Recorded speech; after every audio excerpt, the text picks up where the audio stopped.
She thought the worst thing that could happen to her that night was dropping a glass. She was wrong.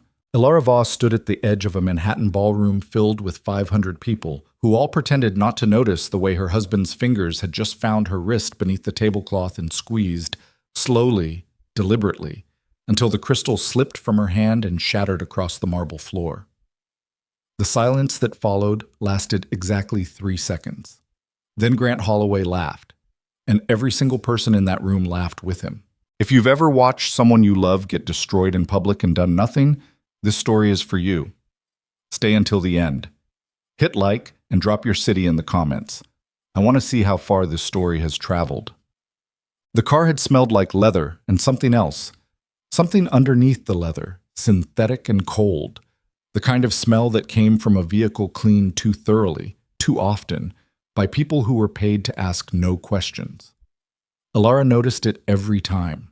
She'd been noticing it for 3 years. She sat in the back of the town car with her hands folded in her lap, her posture the way Grant liked it, straight, composed, invisible.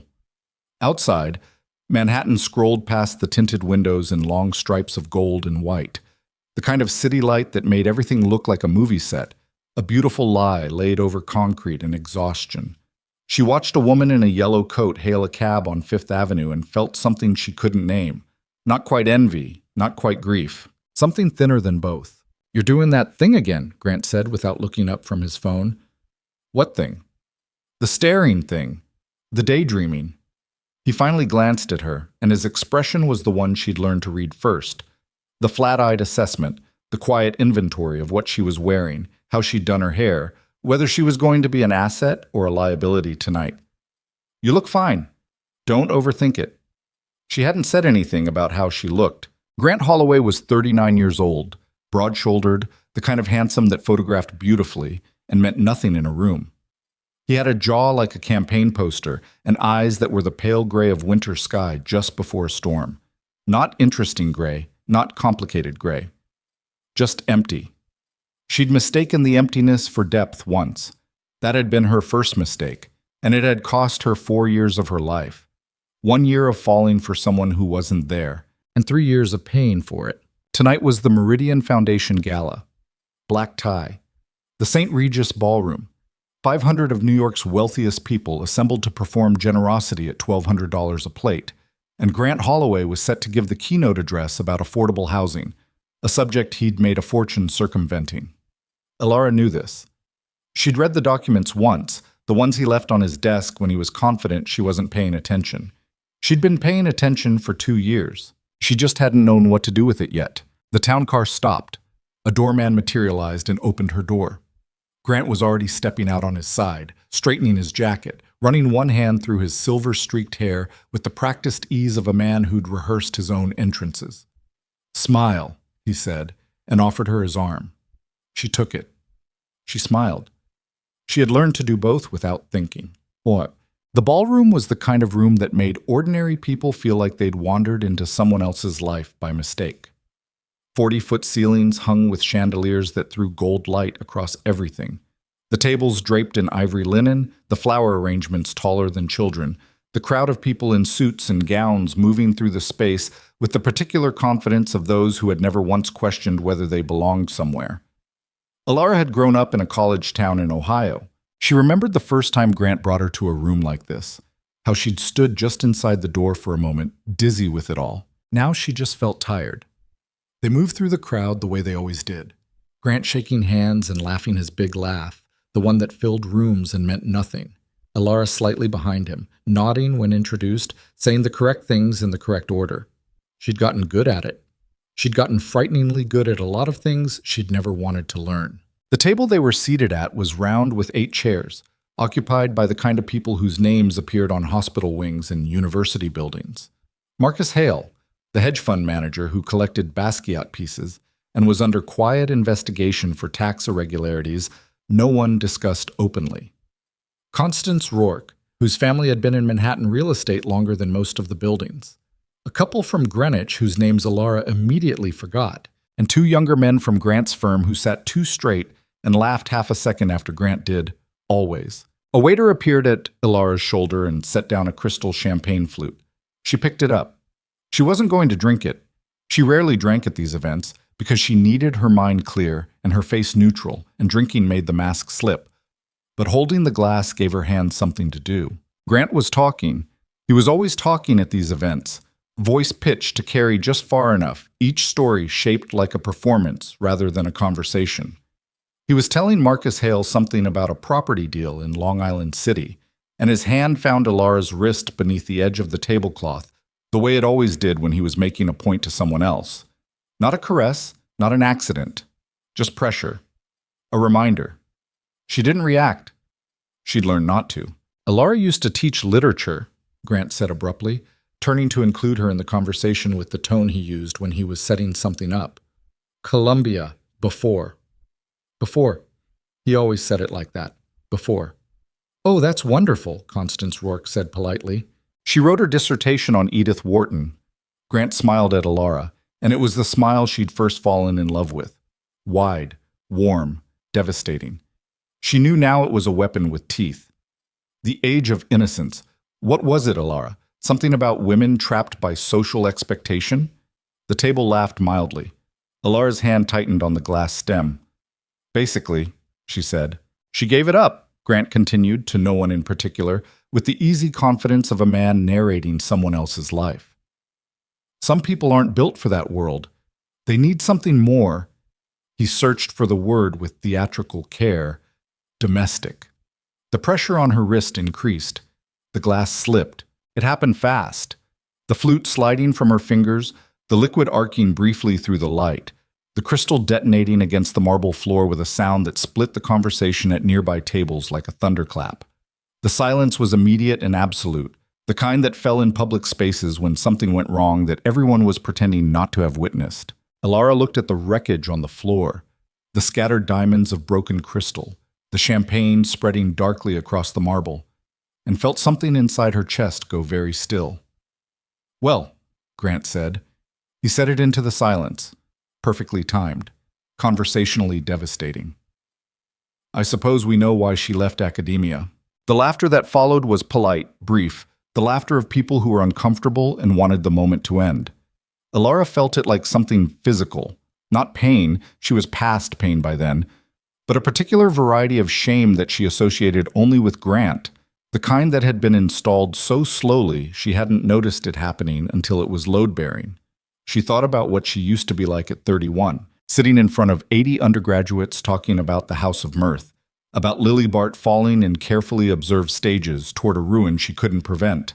She'd cried in her office once, rereading the ending.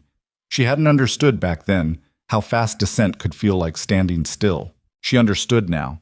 She pushed back from the table, murmured something about freshening up, and walked out of the ballroom with her head high and her jaw locked, and her hands, mercifully hidden, shaking. The terrace was off the second floor, accessible through a pair of glass doors that few people bothered to open because October in Manhattan was not garden party weather. The night was cold and clear, the city spread below in its indifferent, gorgeous entirety. The dark rectangle of Central Park punched into the grid of lights, the buildings rising around it like sentinels of steel and glass. Alara pressed both palms against the stone railing and breathed.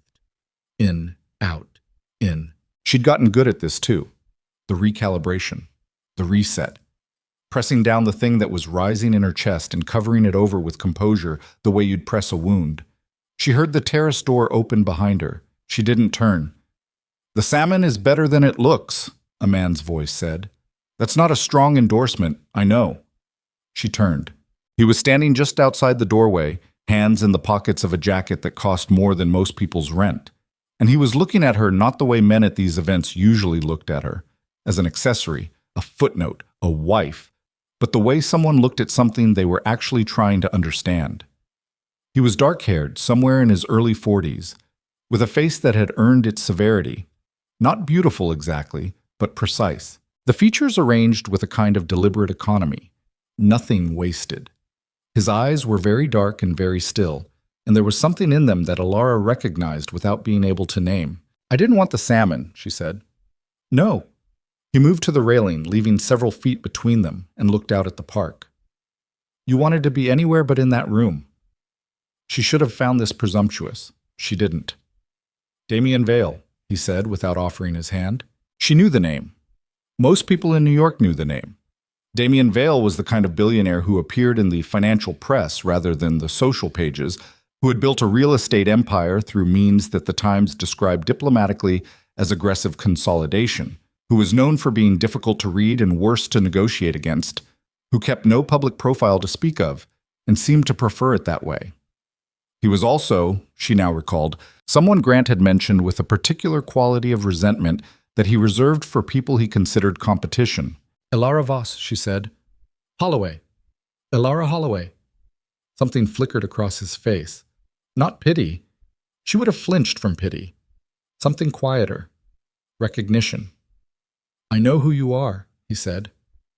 I know who he is. She looked back at the park. Everyone knows who he is. That's not what I meant. The cold was biting now, and she hadn't brought her wrap. She could feel it across her bare shoulders and down her arms, and she didn't move toward the door because the cold was at least real, and real things had become precious to her in ways she couldn't explain. He does that often, Damien Vale said. He wasn't looking at her. His voice was flat, uninflected, the question neutral in a way that made it somehow more pointed. I dropped a glass. He squeezed your wrist until you dropped a glass. She went very still. The table was at a certain angle, he said. I had a clear sight line. Don't... He paused. Don't bother. She didn't say anything. I've seen that particular routine before, he said. And now there was something underneath the flat tone, something dark and old and carefully contained. Not from him, someone else, a long time ago. He stopped. It doesn't get better. You don't know my situation. No. He finally turned to look at her. You're right. I don't. He held her gaze for a moment, direct, uncomfortable, the gaze of someone accustomed to looking at things other people looked away from. Then he reached into his jacket pocket and set something on the stone railing between them. A card. Plain white. A phone number. No name. If you need something. She looked at the card but didn't pick it up. The terrace door swung open. There you are, Grant's voice, warm and social and completely controlled.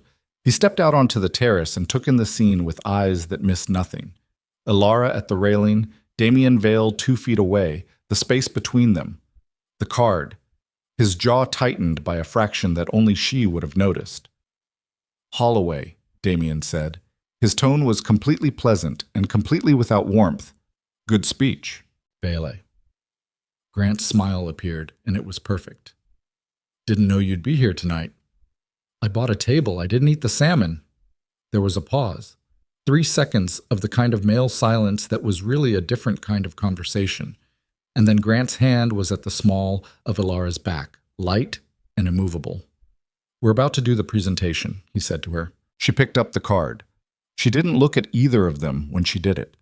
She slipped it into the small clutch she was carrying and felt it there, the weight of it, as Grant steered her back through the glass doors and into the warm, impossible light of the ballroom. She didn't sleep that night, not because of what happened at the gala, or not only because of that. What happened at the gala was the familiar shape of her life, and she'd made a kind of uneasy peace with familiar shapes. What she couldn't sleep because of was what happened at 2 a.m.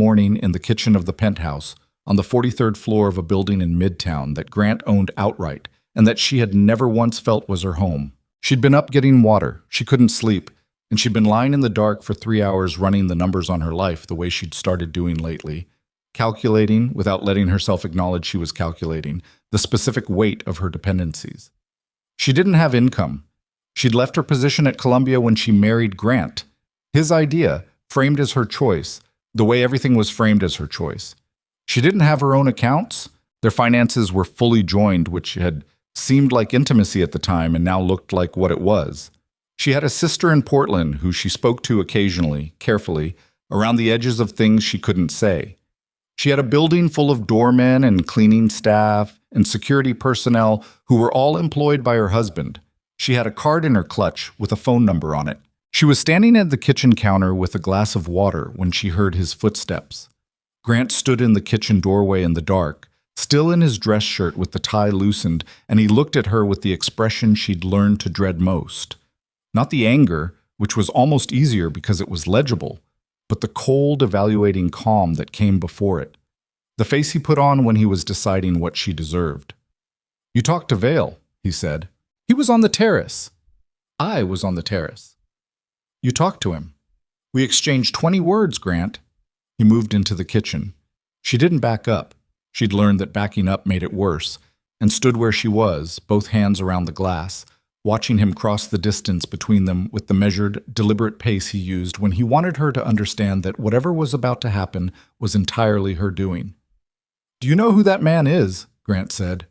"I know who he is. He has been trying to undermine my Long Island City deal for 6 months. 6 months, and you stand on a terrace and talk to him." "Yes, like an adult who was humiliated in public and needed air."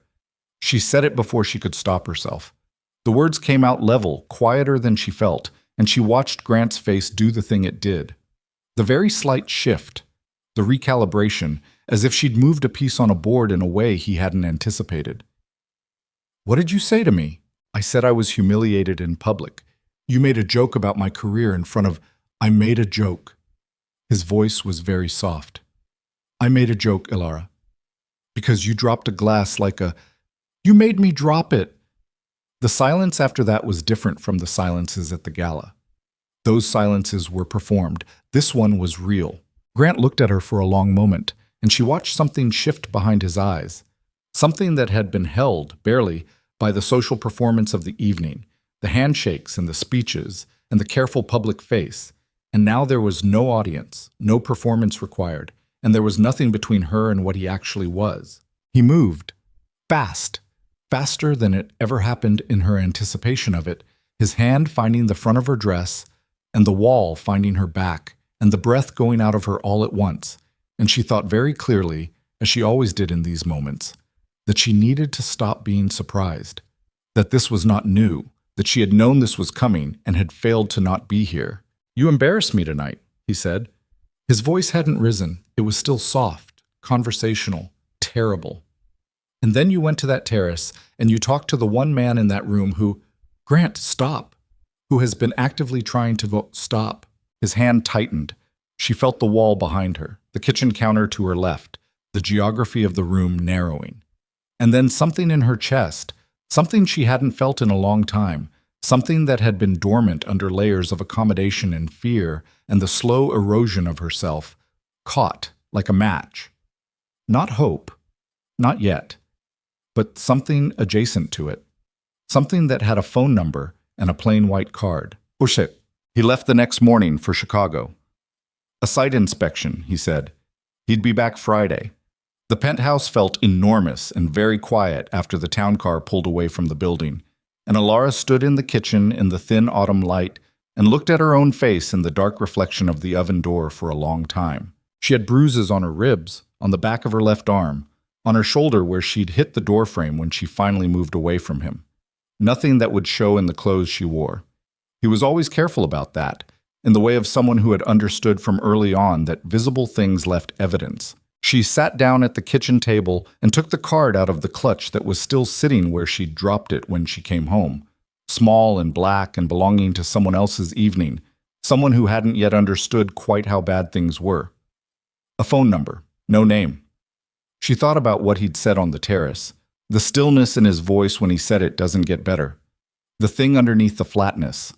The dark, old thing that had been contained but not dissolved. She thought about Vivian Cross, whose name she'd found 3 months ago in a quiet Google search she'd conducted from her phone in a coffee shop on Lexington, because she'd stopped using the apartment's Wi-Fi for certain things by then.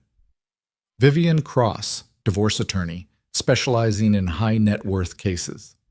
Vivian Cross, whose number she also had, in a different pocket, in different clothes. She thought about the documents on Grant's desk, the things she'd read and photographed on her phone over 2 careful years, the picture sitting in a cloud account she'd opened with an email address Grant didn't know existed. She looked at the bruise on her arm. She picked up her phone. The office of Vivian Cross, attorney at law, was on the 14th floor of a building on Madison Avenue that smelled of wood smoke and recirculated air, and Vivian herself was a small, precise woman in her mid-50s who wore her gray hair short and her expressions carefully rationed, and who listened to Alara speak for 22 minutes without interrupting. Then she said, "Tell me you have documentation."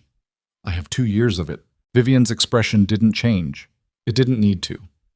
"Okay." "He has more money than I can calculate. He has lawyers. He has all of those things, yes." Vivian set down her pen. "So do other people. Here's what I need you to understand, Alara." She said the name deliberately, like she was anchoring her to it. "This is going to be hard. I'm not going to tell you otherwise. He will contest everything, delay everything, and attempt to make the process costly enough that you stop. He has done this before." Alara looked at her. "Before?" "You're not his first." Vivian said it simply, without drama. "There was a woman before you. They settled quietly. Significant NDA. I can't discuss the details except to confirm the settlement exists, which is a matter of public record if you know where to look. The kitchen, the wall, the grip." "What will it cost me?" Alara asked. "Financially? Probably everything you accumulated during the marriage initially. He'll freeze assets, claim credit, complicate joint holdings. The first 6 months will feel impossible." Vivian looked at her steadily. "But here's the calculation you actually need to make." She didn't say it, she waited. Alara made herself say it out loud. "Whether staying costs me more." "Yes," Vivian said. "That's the calculation." What? 2 weeks passed. Grant came back from Chicago, and she was what she'd always been. Careful, present, correct. And the terrible thing about being good at a performance was that you couldn't always tell when you'd stopped performing. She moved through the penthouse and the dinners and the events like a person who was still entirely there, because she didn't know how else to do it, because the alternative was a version of herself she hadn't yet figured out how to be. She was practicing quietly in the spaces between. The call came on a Tuesday. Grant was at a business dinner. She wasn't invited, which was fine, which was better than fine. She was sitting in the study she'd made for herself in a spare room on the north side of the apartment, surrounded by books she wasn't reading, when her phone lit up with a number she recognized from a plain white card. She stared at it for 3 rings. She picked up. "I heard about what happened after the gala," Damien Vale said. His voice was the same as it had been on the terrace. Flat, precise, with that controlled quality underneath. Something old and dark held at a careful distance. "Not from you, from other sources." "What sources?" "I had Grant Holloway looked into 6 months ago. For professional reasons. The picture that came back was..." A pause. "Comprehensive." She didn't say anything. "I know about the previous settlement," he said. "I know what you've been living with. I know you've met with an attorney." Another pause. "I know you haven't filed yet." She should have felt violated. She should have felt angry at the surveillance of it, the presumption. She felt, instead, an overwhelming and frightening relief. The relief of someone who had been carrying a very heavy thing alone in the dark and had suddenly found another person standing there who could see them. "Why are you calling me?" she said. "Because you have until Friday. He comes back Friday, and based on his schedule and his current financial situation," his voice was careful, deliberate, "I believe he's going to want to consolidate his position, quickly. And I think you understand what that means." She understood. "You have a choice," Damien Vale said. "You can wait. You can try to manage this in the ordinary legal timeline, which will be very slow and very costly, and which will require you to remain in proximity to him for months. Or you leave tonight." She stood up from the chair she was sitting in. The study was dark, except for the lamp on the desk, and outside the window the city was doing what it always did. Indifferent and luminous and completely without interest in what happened in any individual apartment on any individual floor. "Tonight," she said, "I have a secure location. I have a legal team that will move faster than anything he can mount. I have..." He stopped. "I have reasons for doing this that I will explain to you in person. I'm not asking you to trust me. I'm asking you to trust what you already know about your own situation." Her hand was very steady on the phone. She found this remarkable. She thought about the bruises that had faded but not vanished. She thought about the documents in the cloud. She thought about Vivian Cross saying you're not his first. She thought about Damien Vale on the terrace in the October cold, setting down a card and not looking at her when he said it doesn't get better. She thought about the Edith Wharton dissertation she'd written at 26, about women who saw the trap too late, who understood the mechanics of their own destruction with perfect clarity and still couldn't stop the fall. She wasn't 26 anymore. She wasn't falling anymore. She was calculating. "Tell me where to go," she said. Outside, the city lights stretched on forever, and somewhere 43 floors below, the night doorman stood at his post, and the town car idled at a curb, and the machinery of Grant Holloway's world turned on its ordinary axis, completely unaware that the most essential thing inside it had just made a decision. She had 40 minutes before the driver returned. She needed 30. She had 30 minutes, and she used 28 of them. The bag she packed was small, a carry-on, black, the kind that didn't announce itself. She moved through the penthouse with the focused quiet of someone who had rehearsed this without knowing they were rehearsing it, pulling things from drawers and closets with a precision that surprised her. Passport. The external hard drive where she'd backed up the photographs from her phone. 3 changes of clothes, practical, nothing Grant had chosen for her. The small jewelry box from the back of the closet shelf. Not the pieces he'd given her, not the diamonds and the statements, but the things she'd owned before him.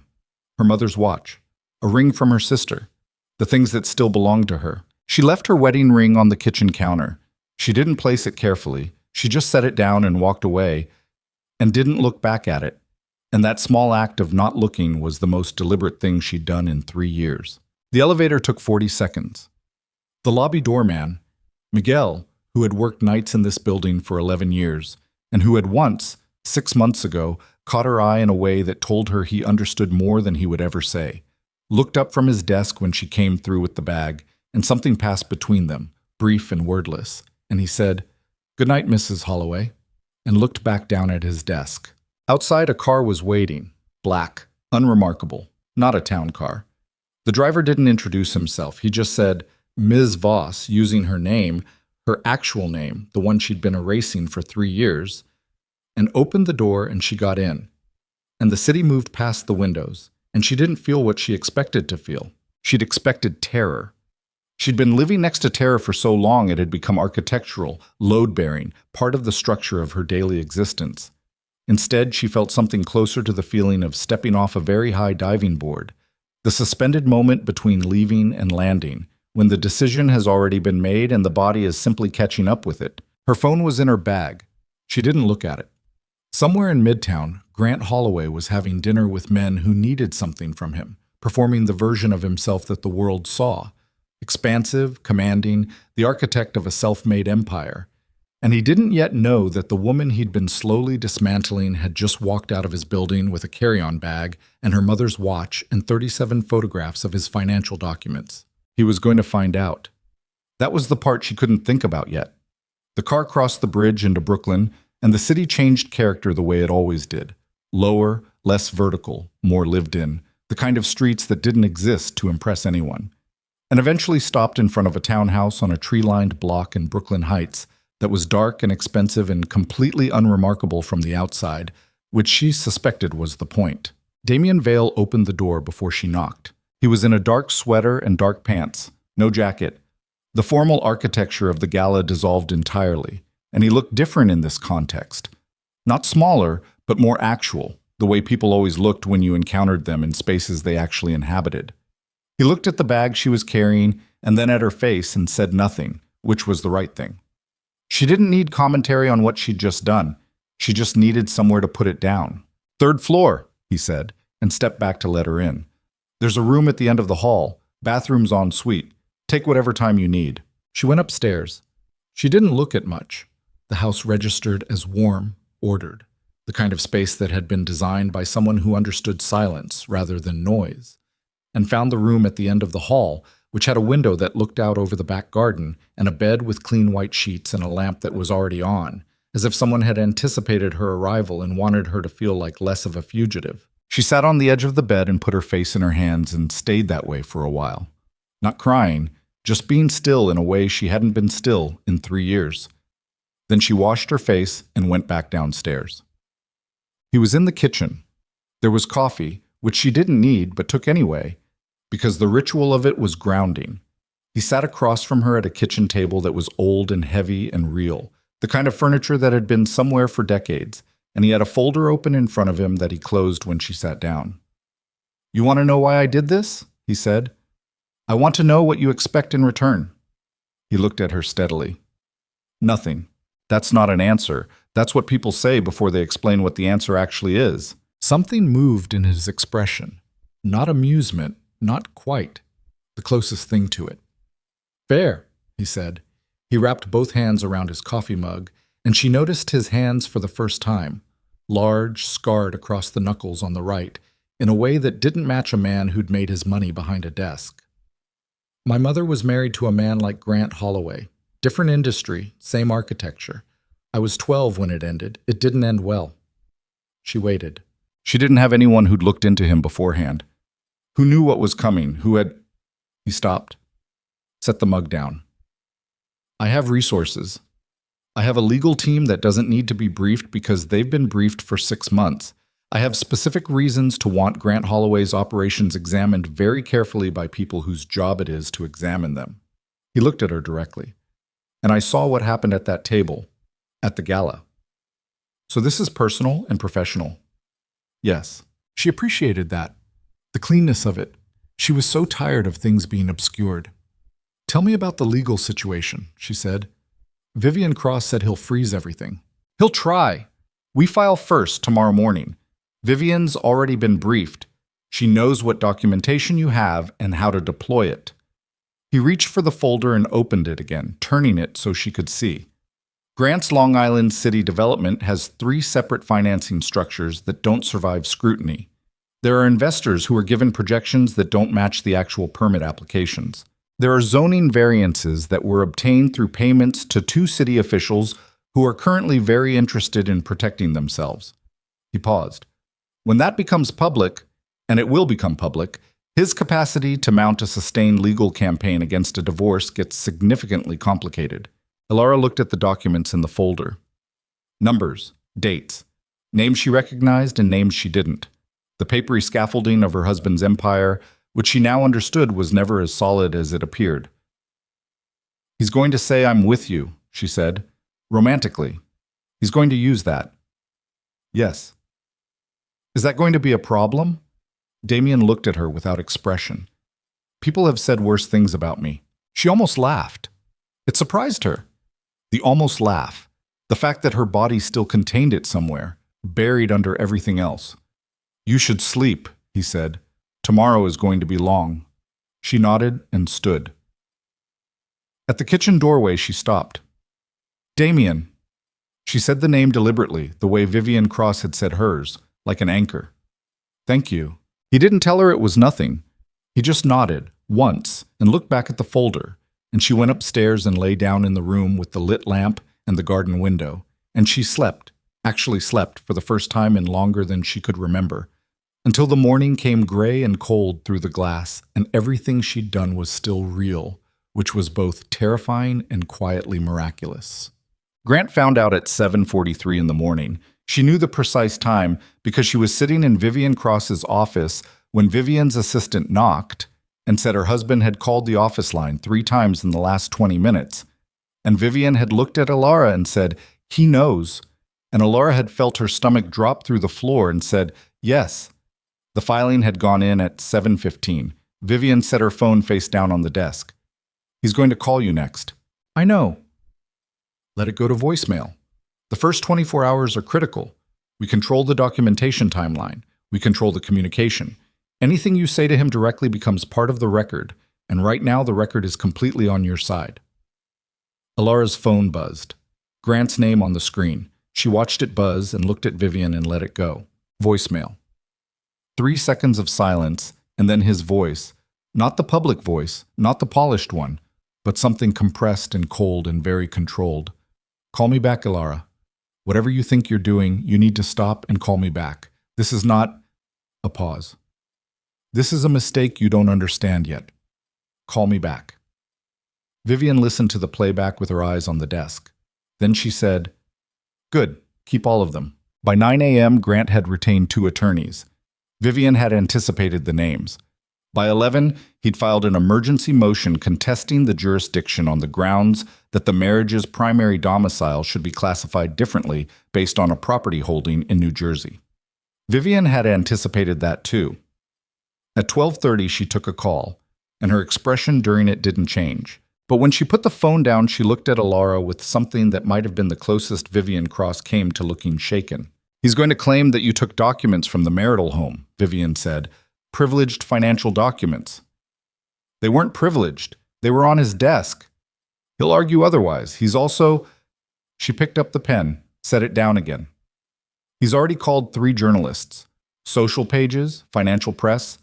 He's putting out a version of events involving you and Damien Vale that is going to make the next few weeks uncomfortable." "How uncomfortable?" "The kind where I strongly recommend you don't read anything published about yourself for a while." Alara sat with that. How many times has he done this before? The whole process, the marriage, the control, I can't discuss other clients. You said she settled. The woman before me. Vivian met her eyes. She did. Why? A long pause. Because she was alone, and he wasn't. Vivian picked up the pen again. "You're not alone. That changes the arithmetic significantly." Ashim. She was not alone technically, but she felt it anyway. The acute specific loneliness of someone whose life had just been dismantled in public, which was different from ordinary loneliness the way surgery was different from a cut. She felt it in Damien's townhouse that evening, sitting at the heavy kitchen table with her laptop open, watching the first of the articles load. She told herself not to look. She looked anyway. The headline was from a gossip column she'd have previously dismissed as irrelevant. It was not irrelevant when it was about her. It described her as a socialite wife who had fled her marriage under suspicious circumstances to shelter with billionaire rival Damien Vale, with whom sources close to Grant Holloway claim she has maintained an inappropriate relationship for months. There was a photograph, taken at the gala, at some angle she couldn't identify, slightly blurred, that showed her and Damien on the terrace. 20 words exchanged, the cold October night. A card set on a stone railing. It looked like what Grant intended it to look like. She closed the laptop. Her hands were steady. She was very focused on making her hands steady. Damien came into the kitchen and looked at her face and looked at the closed laptop. He didn't ask. He went to the refrigerator, took out something, and started doing something practical and quiet at the counter. Making food, she realized, which was such an unexpectedly human thing that it caught her off guard. "I saw the article," she said. "I've seen worse." "About you specifically?" "About me, yes." He didn't turn around. "I've been characterized as everything from a predatory developer to someone who has offshore accounts in 4 different countries, only 2 of which are accurate." "Which 2? Now he turned, and there was the not quite amusement again, and she thought, this is a person who has decided what he will and won't allow to touch him, and he has held that line for a very long time, and it has cost him something she can't see yet. "That's a second conversation," he said. She let that go. There was a plate in front of her suddenly.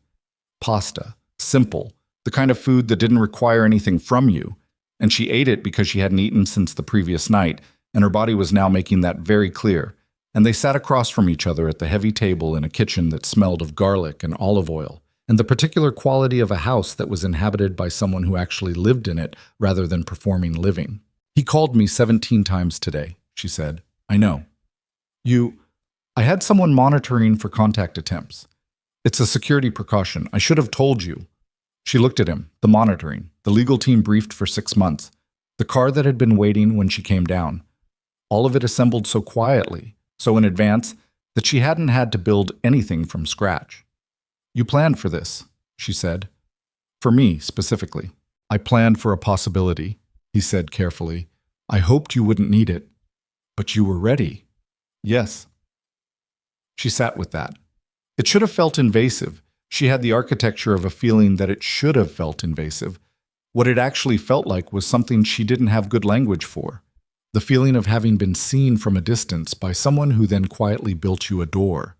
"He's not going to stop," she said. "No. The articles are going to get worse. Probably. And the legal process will be long." He met her eyes. I told you it wouldn't be clean. I know. She pushed the empty plate back slightly. I'm not looking for clean. I'm looking for out. Outside, Brooklyn moved through its evening rhythms. A dog barking 2 houses over, a car passing on the wet street. The ordinary sounds of a neighborhood that did not know or care that someone was sitting at a kitchen table reconstructing the terms of her life from scratch. She found the ordinariness of it grounding. She held on to it. Her phone buzzed. Not a call, a text. Unknown number, but the cadence of it was immediately recognizable. Do you understand what you've started? This does not end the way you think it ends. Come home. We can still fix this. She turned the phone face down. She photographed the message first, then turned it face down. He texted, she said. Damien held out his hand. She considered this for a moment, then slid the phone across the table. He looked at the message without expression, set the phone down, and looked at her. He's scared, Damien said. Grant doesn't get scared. Everyone gets scared when they're losing control of something they believed was theirs. His voice was very level. That text is not from a man who has the situation handled. That's from a man who came home and found a wedding ring on a counter and realized he miscalculated. She looked at the phone between them on the table. What did he miscalculate? You, Damien said simply. She didn't say anything. The words sat there between them, too plain to deflect. Later, after she'd gone upstairs and he'd remained at the table with his folder and his coffee, and the particular focused stillness that seemed to be his natural state, she lay in the room with the garden window and listened to Brooklyn being ordinary outside, and thought about what it meant to have been miscalculated. By Grant, who had looked at her and seen only what he intended to make of her. And by herself, perhaps. In the years before she understood that what she'd been doing was not surviving, but disappearing. The thought that followed was the one she'd been keeping at a distance, the one with real weight to it. Grant was scared.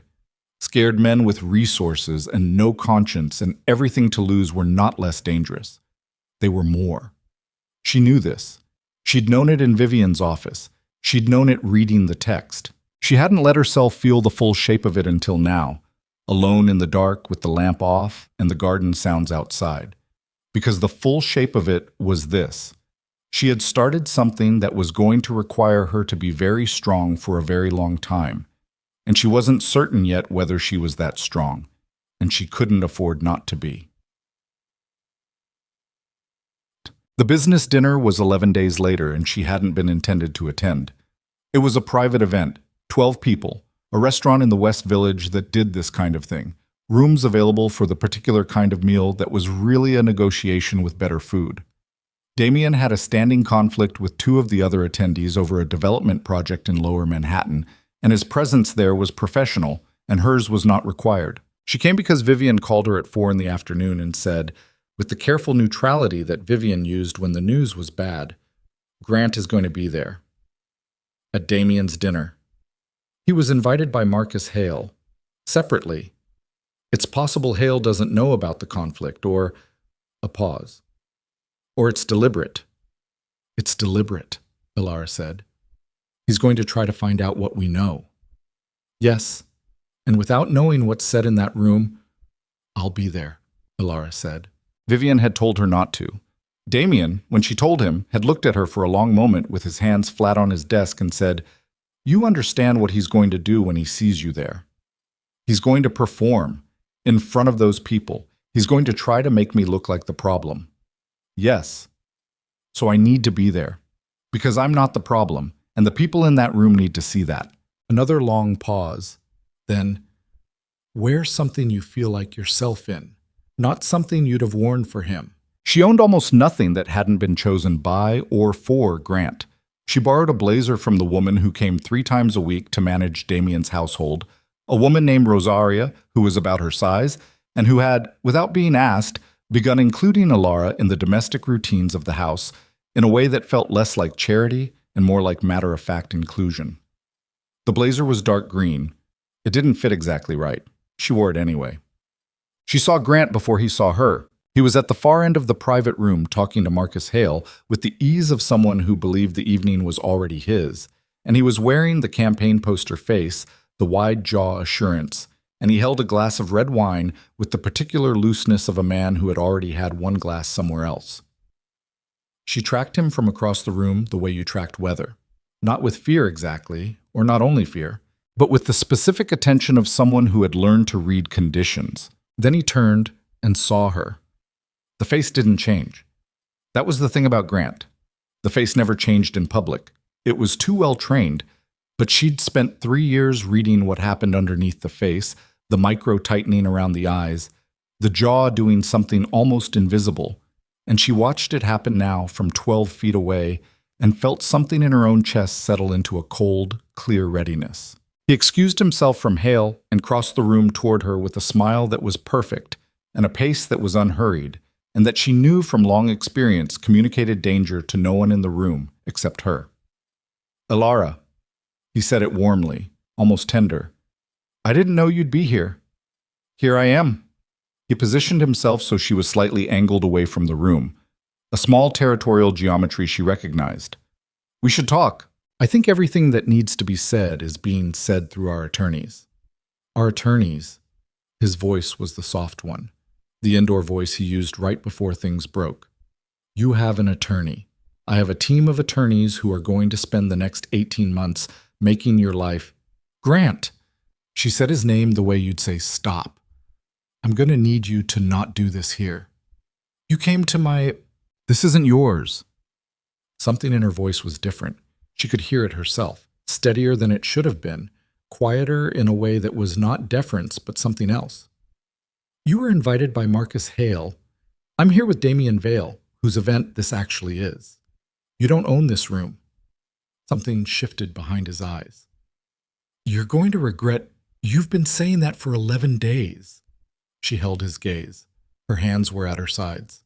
"I'm still here." And then Damien was there, not rushing, not performing rescue, just arriving with the natural authority of someone in his own space, placing himself in the geometry of the conversation with a glass of water and a completely neutral expression that somehow communicated a complete wall.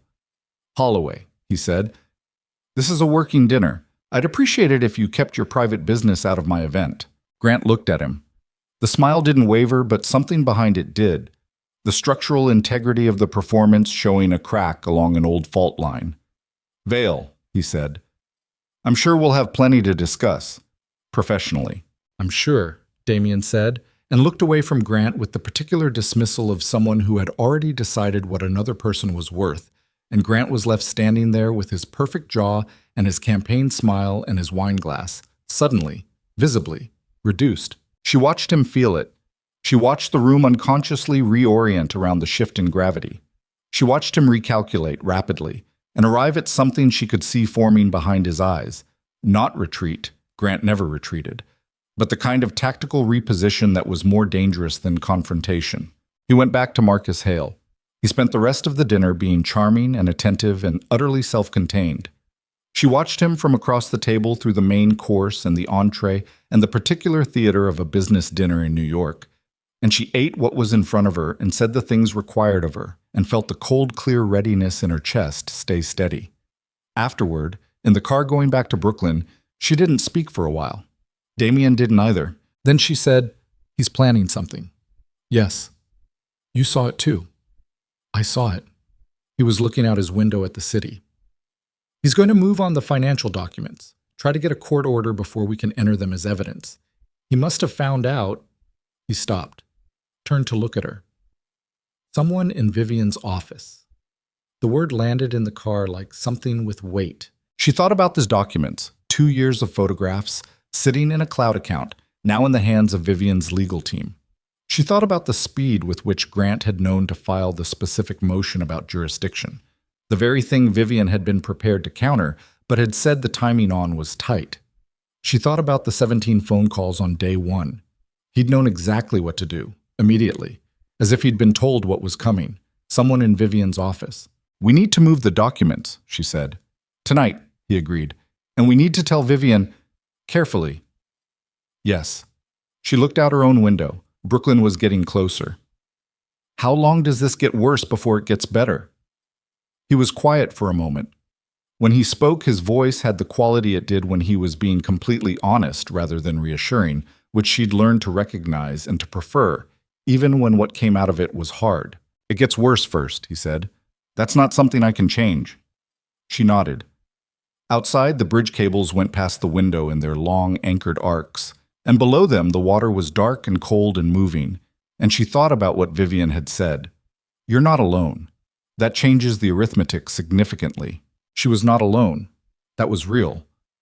But what Grant was planning, whatever tactical thing had been forming behind his eyes across that dinner table, was also real and was coming faster than she'd calculated. And when it arrived, there would be no neutral ground left, no half measures, no version of this that didn't require her to be exactly as strong as she wasn't sure she could. The documents were gone by midnight, not moved, not misfiled, gone. The cloud account emptied with the kind of surgical precision that didn't happen by accident, the folder structure intact but hollow. Every photograph she'd taken over 2 years of careful, terrified documentation reduced to a series of empty directories with timestamps that stopped at 11:47 p.m., which was 17 minutes after she and Damien had crossed the bridge back into Brooklyn and understood what was coming. Whoever had done it had been fast. Whoever had done it had known exactly where to look. She sat in Damien's study at 1 in the morning with her laptop open and the screen showing her the emptied account, and felt something she hadn't felt since the night she left the penthouse. The specific quality of helplessness that was different from fear, colder than fear. The feeling of a floor giving way underfoot in a place you'd believed was solid. Damien stood behind her looking at the screen. He didn't say anything for a long time. "The backup," she said. "The external drive." "Where is it?" "Vivian's office safe. I gave it to her 3 days ago." He moved to the desk, picked up his phone, and called. It rang 7 times. Voicemail. He called again. On the 3rd attempt, Vivian picked up, her voice thick with sleep, and he told her in 4 sentences what had happened and asked about the drive. The silence on the other end lasted 4 seconds too long. "Vivian," he said. "The safe was accessed this afternoon," she said, "by someone with the combination. I don't—" Her voice had a quality Alara had never heard in it before, so stripped of its professional composure, raw at the edges. "I need to call you back." She didn't call back. She arrived. 40 minutes later, Vivian Cross was sitting at Damien's kitchen table in a coat she hadn't bothered to button, her gray hair uncombed with the face of someone who had been moving through a bad dream and had just reached the part where the dream became real. She had the external drive in a plastic evidence bag. She set it on the table between them. "The drive is intact," she said. "I got there before—" She stopped, pressed her lips together. "I got there in time." "Who had the combination?" Damien said. Vivian looked at the table. "In my office, 4 people have access to that safe. Myself, my senior partner, my paralegal coordinator." She paused. "And my associate, James Whitfield, who has been with the firm for 3 years and who I trusted completely, and who, I've now confirmed, has been receiving payments from a holding company that traces back, very indirectly, to a development LLC with Grant Holloway's fingerprints on its founding documents." The kitchen was very quiet. Alara looked at the drive in its plastic bag and thought about 2 years. 2 years of waking up in the morning and going to sleep at night inside a life that was methodically destroying her, and finding, in the margins of that life, the small acts of resistance, the phone positioned carefully, the documents photographed with hands that had learned to stop shaking, the cloud account opened on a phone in a coffee shop on Lexington with the collar of her coat turned up. 2 years of accumulation. Now in a plastic bag on someone else's table because she had trusted the wrong institution. "He knew the whole time," she said. Her voice came out flat. "From the beginning. Whitfield was already there when I called Vivian." Vivian looked at her. "I don't know when the arrangement started. I'm going to find out." "It doesn't matter when it started." Alara stood up. The chair scraped back and she didn't care about the sound. She walked to the kitchen window and stood looking out at the garden, which was dark and wet, autumn finishing off the last of what had been growing there. "He knew I was building a case. He let me build it. He let me think I had leverage and he—" She stopped. Her hands were on the windowsill and she was gripping it. "He was going to wait until we filed everything, until we committed fully to the evidentiary strategy, and then take it all. At the worst possible moment, when we couldn't rebuild in time." "That's what the motion was," Damien said from behind her. The jurisdiction filing. It wasn't about jurisdiction, it was misdirection. Something to keep Vivian's team focused on countering while Whitfield found the right moment. How long did you need the documents for the case? She asked Vivian. Vivian was quiet for a moment. The court date for the asset freeze is in 9 days. Can we rebuild the documentation in 9 days? A longer pause. Some of it, not all. The photographs were the cleanest evidence, direct images of the documents in situ, with timestamps establishing your access to them during the marriage. Without them, we're working from the documents themselves, which his team will argue were obtained. I know what they'll argue. Alara turned from the window. Her face felt very still, the way faces went still when the body was managing something the mind hadn't caught up to yet. What can we prove without the photographs? Vivian met her eyes. Less. Not nothing, but less. Then we need something else. She looked at Damien. The city officials. The zoning variances. You said 2 officials were paid. Yes. They're protecting themselves. You said that they're interested in protecting themselves. That means they're scared. That means they're potentially willing to, potentially, he said, getting them to speak on record in 9 days. What about the investors, the ones who got false projections? Damien looked at her with something shifting in his expression. Not surprise exactly. The expression of someone who had anticipated a particular version of a conversation and was now encountering a different one. 2 of them have already been in contact with my attorney, he said. Informally, they're not ready to go on record. Then we make them ready. She pulled out the chair she'd vacated and sat back down. Her hands were flat on the table. Show me everything you have. Not the summary. Everything.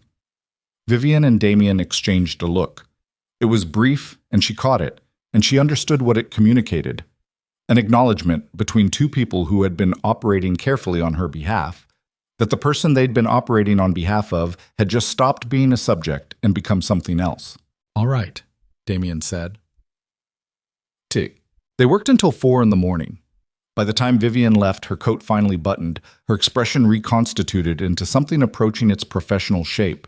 They had a partial map of what remained and what could be rebuilt, and what required people who were currently unwilling to cooperate to become willing in the next 9 days. It was not a strong position. Alara had looked at enough of Grant's documents over enough years to understand leverage and timeline and the specific mathematics of institutional pressure, and what she was looking at was not strong. It was possible. It was not strong. She was still at the kitchen table when the sky outside started going gray. Damien came back from walking Vivian out and stopped in the doorway and looked at her sitting among the papers and the cold coffee and said nothing for a moment. You should sleep, he said finally. In a minute. She looked up. The woman before me, the one who settled. She'd been thinking about her for an hour. Do you know her name? He sat down across from her. Sonia Dravant. She's in Seattle now, remarried. Does she know what I'm doing? He was quiet for a moment. She knows a case is being built. Vivian reached out 6 months ago. She declined to participate. She's scared. She signed an NDA with teeth, and yes, she's scared. If I reach out to her directly, the NDA prohibits her from discussing the settlement. It doesn't prohibit her from describing her own experience of the marriage. Alara looked at him steadily. I know exactly what those NDAs say. I've been looking at Grant's legal architecture for 2 years. He uses the same firm every time. The language is specific to financial disclosure. It doesn't cover testimony about conduct. Damien looked at her for a long moment. You'd have to convince her. In 9 days. I know. If she says no, then she says no. Alara pushed back from the table slightly. But she might not say no. Because she spent years building something inside a marriage that was dismantling her, the same way I did, and she settled because she was alone and he wasn't, and now she's in Seattle and she's remarried and maybe she's fine, or maybe she wakes up at 3 in the morning thinking about what she didn't do when she had the chance. The kitchen was very quiet. I wake up thinking about that, she said. About the 2 years I documented instead of left. About every calculation I made and every day I stayed and every time I told myself it wasn't bad enough yet. Her voice hadn't risen. It remained very level, very controlled, but the thing underneath it was not controlled. I'm not doing it again. I'm not losing this because a man I trusted for years had someone in Vivian's office and got there first. I am not. She stopped, pressed her thumb hard against the edge of the table, and breathed. I need Sonia Dravant's number. Damien reached for his phone. Sags. Sonia answered on the second ring, which meant she'd been awake, which meant she'd been told to expect a call, which meant Damien had texted ahead in the 20 seconds between handing Alara the number and sitting back in his chair with his arms crossed and his eyes on the garden window. Alara noted this and filed it and felt something she didn't have time to examine. I know why you're calling, Sonia said. Her voice was low and careful and Pacific Northwestern, in a way that had nothing to do with geography. It was the voice of someone who had been careful for a long time and had made a practice of it. I can't help you. You mean you don't want to? A pause. I mean what I said. Sonia. Alara looked at the table. He had someone in my attorney's office. They cleared my documentation last night. 2 years of evidence. In 9 days, I go in front of a judge without the evidentiary foundation my case was built on, and he walks away from this the same way he walked away from your settlement, intact and ready to do it again. Silence. I'm not asking you to violate your NDA. I'm not asking about money or terms. I'm asking you to describe what you lived. That's exactly what I can't. The NDA covers financial disclosure. I've read the template. His firm uses the same language every time. A longer silence. She heard Sonia breathing on the other end. Careful, measured, the breathing of someone managing something large. I have a daughter, Sonia said finally. She's 4. I have a husband who doesn't know everything. I have a life I built very carefully on top of something I never want to think about again. I know. No. The word was quiet but final. You don't. Not yet. You're still in the middle of it. You don't know what the after is like. What it costs to make the after work. Another breath. And if I do what you're asking and he finds a way to use it, I won't let that happen. You can't promise me that. You don't control what he does. The kitchen was very quiet. Outside, Brooklyn was beginning its morning sounds. The first garbage truck somewhere distant, a car starting, the city remembering what it was. No, Alara said. I can't promise you that. I can't control him. I couldn't control him when I was living inside his life, and I can't control him now. She paused. But I can tell you that the woman who comes after you, after me, doesn't get a Vivian Cross. She doesn't get 9 days and a legal team and someone who noticed what was happening on a terrace. She gets what you got, alone. And she makes the calculation you made, and she signs. And she goes to Seattle, and she builds something on top of something she can never talk about, and he does it again. The silence on the line went on long enough that she thought Sonia had disconnected. Then, I'll call you back. The line went dead. Alara set the phone down on the table. Damien was looking at her. She met his eyes and held them, and what was passing between them was something she didn't have language for yet. Not comfort, not reassurance, but the particular recognition between two people who understood what it was to hold a thing under pressure and refuse to let it break. She'll call back, Alara said. I think so too. Sonia called back at 7:41 a.m. She spoke for 38 minutes without stopping. She described a marriage with the specific, granular clarity of someone who had stored every detail in a place they'd been trying not to access. And now that the door was open, everything came out with the terrible momentum of something that had been compressed for too long. She described the progression, the early control framed as protection, the isolation that arrived gradually and always had a reasonable explanation, the financial architecture that dismantled her independence piece by piece while presenting itself as partnership. She described the night she understood it had become something other than what she'd been telling herself it was. She didn't cry. Her voice stayed level the whole time. That was the part that was hardest to listen to. Vivian's team had someone on the call. Everything was recorded with Sonia's consent. At 7:42 the following morning, Grant's legal team filed an emergency injunction. It arrived at Vivian's office at 8:15, and Vivian called Alara at 8:20 with a voice that was doing the work of staying composed and not quite succeeding. And Alara listened to the terms of the injunction and sat down on the edge of the bed in the room with the garden window and stared at the far wall. The injunction cited the documents, not the photographs. Those were gone. The documents themselves, the originals, which Grant was claiming she had physically removed from the marital home on the night she left. His team had filed an affidavit asserting that specific financial records pertaining to ongoing business operations had been taken without authorization, constituting potential criminal conduct. The injunction was seeking to have her held in contempt, to freeze the dissolution proceedings entirely, and to compel her to return all materials, the criminal conduct designation. "Ilara," Vivian said. "I didn't take any physical documents," she said. Her voice was very steady. "I took photographs, on my phone, of documents that were accessible to me as his spouse in our marital home. I know that. Can you prove it?" A pause. "Your phone's metadata.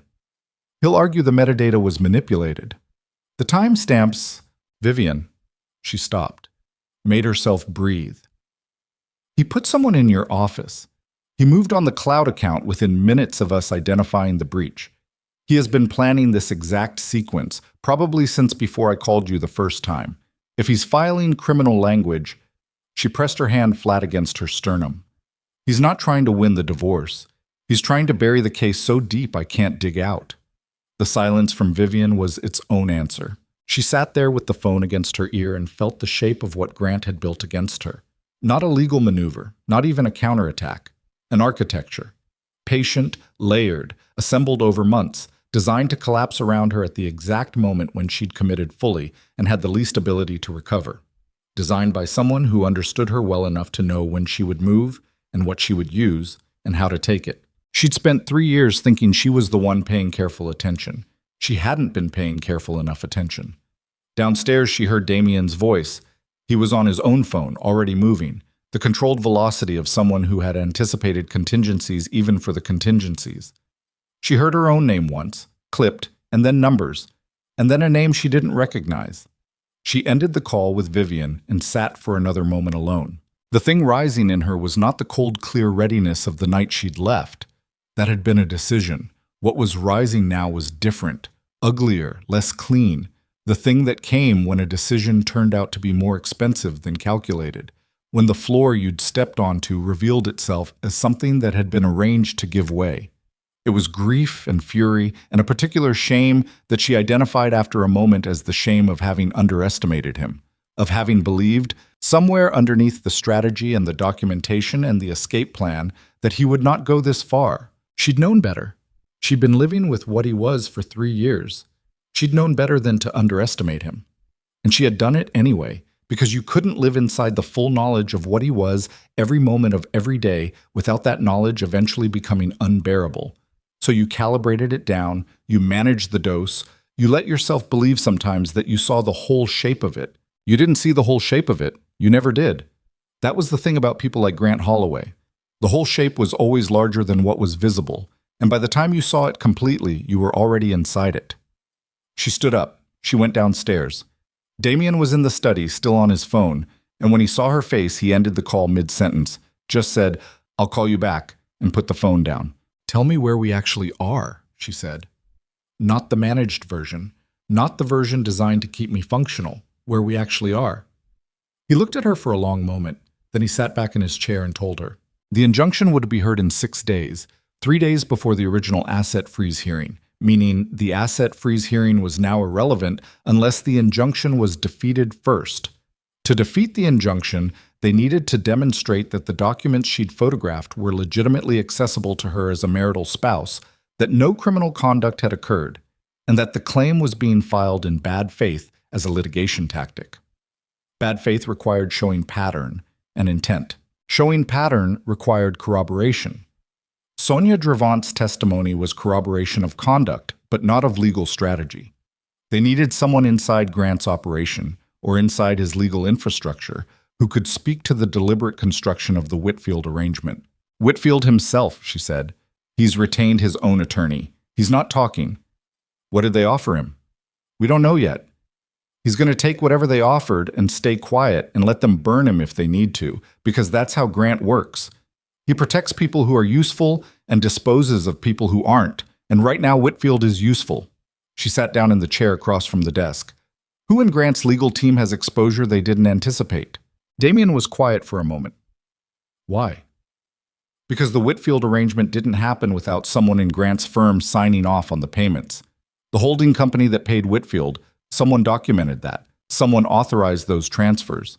And if Grant is willing to expose Whitfield to protect himself, whoever authorized those payments is now thinking very carefully about whether they're next. The study was quiet. She heard the house around them. Rosaria's footsteps somewhere on the floor above. The refrigerator's hum from the kitchen. The ambient sound of a building that continued to exist around the emergency of her situation with complete indifference. Damien picked up his phone. Set it back down. Looked at her. There's something else, he said. Something I've been trying to find the right moment for, and there is no right moment, so. She felt the quality of the air in the room change. The development LLC that paid Whitfield, he said. When my team traced it last night, he paused. His hands were flat on the desk. It's not the first time that LLC was used to manage a sensitive payment situation. We found two other instances. One was a building inspector in Queens 18 months ago. The other, he looked at her directly. The other was a payment to a man named Carter Briggs, 6 years ago, before you married Grant. She didn't know the name. She said so. Carter Briggs was a journalist, Damien said. He was working on an investigation into early irregularities in Grant's first major development deal. The investigation was never published. Briggs left the paper. He's been doing freelance work since, mostly not real estate. She looked at him. He was paid to kill the story, or threatened, or both. Damien's voice was very level. The point is the LLC. It has a pattern. It's been used at least 3 times to manage problems that Grant needed to make disappear quietly. If we can establish the pattern, it becomes evidence of a systematic strategy, bad faith across multiple instances. She was already seeing it. That's what defeats the injunction. Potentially. If we can document the other 2 payments completely enough in 6 days. Carter Briggs, she said. Where is he? Brooklyn, Damien said. As it happens. She looked at him. Something in the way he said it. You already know which neighborhood. I know his address, he said. I've been sitting on it for a week because I wasn't sure whether bringing it to you would help or... Why wouldn't it help? He was quiet for a moment. She watched him decide something. Because when I found Carter Briggs, I also found what the story was. The one Grant paid to kill. He met her eyes and held them. It wasn't just development irregularities, Alara. The story was about a woman who worked for Grant's company in 2017 who was injured on a site that Grant had ordered to open before safety inspections were complete. She was hurt seriously. The story was going to name Grant specifically as having overridden the inspection certification. Is-sur-bassin, he paused. The woman's settlement, separate from Briggs's payment, came from the same LLC. The room went very still. Her name, Alara said. Maya Wren. Is she willing to talk? Another pause. Longer. The quality of the pause telling her something she wasn't going to like. She died in 2021, Damien said quietly. Unrelated causes. She's not going to talk. The floor gave way again. Just slightly. Just enough. She sat in the study of Damien Vale's Brooklyn townhouse in the early morning light, with 6 days until a hearing that could bury her case, with a dead woman's name between her and the man who had dismantled her life, with the full shape of Grant Holloway finally, visible in its entirety, and what she felt was not grief and not fury and not the cold, clear readiness she'd felt before. What she felt was the particular vertiginous recognition of someone who understood for the first time that the man she'd married was not a difficult man or a controlling man or a man with a pattern of behavior she could document and litigate and escape. He was something worse. He had always been something worse, and she had been inside it, adjacent to it, sleeping next to it, eating at the same table as it. And she was only alive right now because he had decided it was more useful to dismantle her slowly than to do something faster. And that calculation had held precisely as long as she wasn't a threat. And now she was a threat.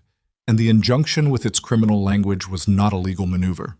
It was a message. She looked at Damien. He was watching her with the stillness he always had, the contained quality. But underneath it, she could see something she hadn't seen there before. Something careful and worried and close to. She said, "Tell me the rest." Damien looked at her across the desk, and she watched him make the decision. The small, muscular event around his jaw, the intake of breath that didn't quite complete itself. And then he told her. Carter Briggs was 53 years old and lived in a walk-up in Carroll Gardens and had been drinking steadily since 2019, which was 2 years after Grant's people had come to see him and explained, in terms that didn't require elaboration, what would happen to his career and possibly his person if the story ran. He'd killed it. He told his editor it didn't hold up. He'd left the paper 8 months later and hadn't done anything serious since. Local interest pieces, a real estate newsletter, the diminished output of a man who had made one defining compromise and was living inside its aftermath. Damien had a contact who knew him, had known him, past tense, from a different time. The contact said Briggs still had the notes. "How confident?" Alara said. 60%. That he has them, or that he'll use them? That he has them.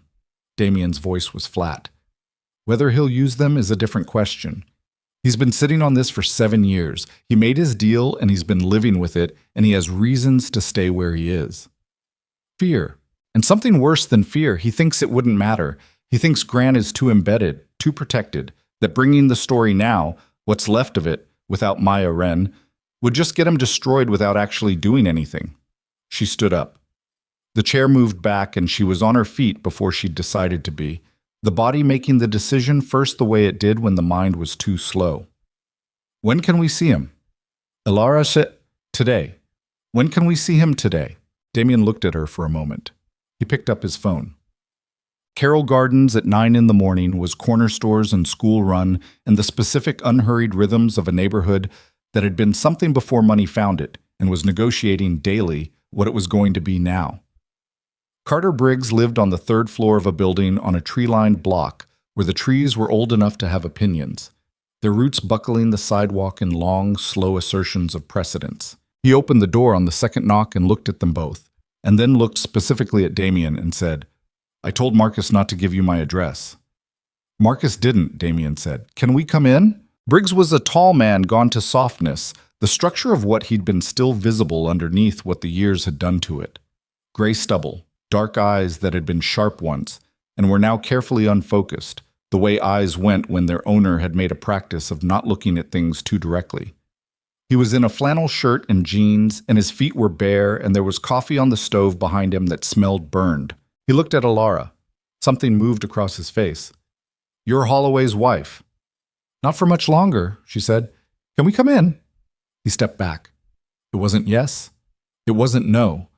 It was the movement of a man who was very tired and hadn't had enough resistance left for a firm refusal. The apartment was small and organized in the way of someone who spent a lot of time alone. Everything had a place, but the places were chosen for function rather than appearance. Books stacked on the floor where there was no shelf space, papers on the kitchen table held down by a coffee mug that left rings. A laptop open to nothing in particular. A window that looked out onto the brick wall of the next building. He didn't offer them anything. He stood in the kitchen doorway with his arms crossed and his burned coffee behind him and looked at them the way people looked at things they'd decided not to get involved with. "I know why you're here," he said. "Then we can skip the introduction," Alara said. "You have notes from the 2017 investigation. We need them." "I don't have anything." "You have notes," Damien said. Not an accusation. A statement of fact delivered with the particular flatness that didn't leave room for a comfortable lie. You kept them because you knew you'd want them eventually, or because you couldn't make yourself destroy them. Either way, Briggs looked at the floor. A muscle worked in his jaw. "Even if I did, what you're describing, entering them into a legal proceeding, that's not journalism anymore. That's testimony. That's me standing up in front of a judge and saying I sat on a story because a man scared me into it, and then having Grant Holloway's legal team spend the next 3 years making sure I never work again." "You're not working now," Alara said. The words came out harder than she intended. She watched them land, watched Briggs' face do something complicated, the particular expression of someone who has been told a true thing they needed to not hear. That wasn't fair, she said. I'm sorry. No. He shook his head slightly. It's accurate. He unfolded his arms, put one hand on the kitchen doorframe. Maya Wren is dead. I know. She was 26 when it happened. She was a site coordinator and she went onto that floor because Grant's project manager told her the inspection had cleared and it hadn't, and the platform gave way. He said it with the particular flatness of someone who had rehearsed this in private many times, told it to no one, and was now finding that it came out with less force than he'd expected. She lost mobility in her left arm, permanently. She worked through 4 surgeries and a settlement that legally prevented her from discussing the circumstances, and she died of a cardiac event at 39 because the surgeries had complications that nobody adequately attributed to the original injury, but that I believe contributed. He stopped. I believe that. I can't prove it. The apartment was very quiet. I can't give her back what she lost, Ilara said. I can't undo what happened to her. She held his gaze. But I can make what happened to her mean something in a proceeding that is actively trying to bury the pattern. I'm not asking you to be a hero. I'm asking you to give us what you have so that a judge in 6 days can see the full shape of who Grant Holloway is. Briggs looked at her for a long time. She could hear his breathing, slow, deliberate, the breathing of someone managing a decision that had weight. He went to the bedroom. She heard him moving, something being shifted, a drawer opening and closing. He came back with a hard drive. Old, small, the kind that was purchased in 2017 and had been sitting undisturbed since. He held it out. She took it. I want a copy of whatever you file, he said. Not for publication. I just want to know it was used. You'll know, Damien said. Vivian Cross had 4 attorneys in her conference room when they arrived at 10:45. She looked at the hard drive and at Ilara's face and said, "Tell me." And Ilara told her, and the room went to work. They worked for 11 hours. By 6 p.m., they had a counterfiling that incorporated Carter Briggs's 2017 notes, the payment records from the LLC, the documentation of the Whitfield arrangement, and Sonia Drevant's recorded testimony, organized into an evidentiary structure that Vivian's senior partner described as, with the careful understatement of someone who had been doing this for 30 years, unusually comprehensive. The injunction hearing was in 5 days. The counterfiling needed to be received by the court by 9 a.m. the following morning. They filed at 8:57. At 9:31, Grant Holloway's lead attorney called Vivian's office. Vivian took it on speaker with Ilara in the room, which was the first time Ilara had heard the voice of the man who'd been orchestrating the legal assault against her. A voice that was smooth and measured and that went noticeably less smooth when Vivian outlined the content of the counterfiling. There was a pause after Vivian finished. Then the voice said, "We'll need time to review the new materials. You have 4 days," Vivian said. "We'll see you in court." She ended the call and looked at Ilara and said, "He's going to try to settle." "No," Ilara said. "Ilara, no settlement, no NDA, no quiet resolution that lets him protect the narrative." She heard her own voice as if from a slight distance. Not raised, not uncontrolled, but with something in it that hadn't been there 3 weeks ago when she'd first sat in this office. Something that had been built, under pressure, out of materials she hadn't known she had. "I want this heard. I want a judge to see the LLC and Maya Wren and Carter Briggs and Sonia Drevant, and all of it on the record in a public proceeding. That's the only version of this I'm accepting." Vivian looked at her for a long moment. Then she nodded, once, and picked up her pen. The call came at 2 in the morning. Not Grant this time, a number she didn't recognize, and she almost didn't answer. And she answered. A man's voice. Young, tight, with something that wasn't quite fear but was adjacent to it. He said his name was Preston Lyle. He said he worked in the contracts division of Holloway Development. He said he had been the one who processed the payments through the LLC, all 3 instances, and that he had documentation of the authorizations, including the signature on the Maya Wren settlement and the email chain that preceded the Briggs payment, and that he had received, 3 hours ago, a phone call from Grant Holloway's personal attorney suggesting that his own legal exposure in the matter was significant. He said, "I think they're going to make me the fall guy." She sat up in bed. Her heart was going very fast and she was very still, the way the body went still when it needed to function precisely. Where are you right now? My apartment, Brooklyn. Don't go anywhere. Don't call anyone. Give me your address. She was already out of bed. I'm calling someone who is going to come to you tonight. You stay where you are. She had Damien's door open before he'd fully woken. He sat up and looked at her standing in his doorway with her phone in her hand and something in her face that made him go immediately, completely alert. Preston Lyle, she said.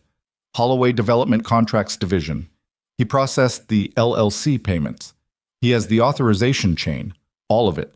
And Grant's people just told him he has exposure, which means they're moving to insulate Grant by making Lyle the responsible party, which means Lyle has exactly tonight to decide which side of this he's on before they get to him first.